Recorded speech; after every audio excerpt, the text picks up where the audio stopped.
אני רוצה להדגים אריזה של כרובית בשקית מתהפכת. אנחנו לוקחים את הכרובית, מורידים עלים חיצוניים, במקרה הזה אין פה עלים חיצוניים, מיישר חידוש חתך של החלק התחתון, מכניס את היד לתוך השקית, תופס את הראש של הכרובית והופך את השקית על הכרובית.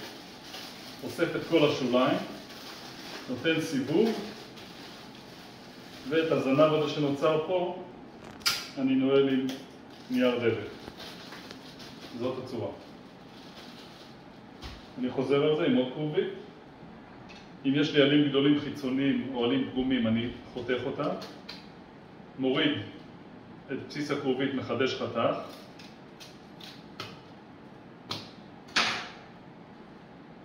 מכניס את היד לתוך השקית ותופס בראש הכרובית.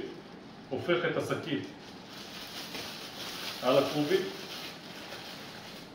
אוסף את כל השוליים.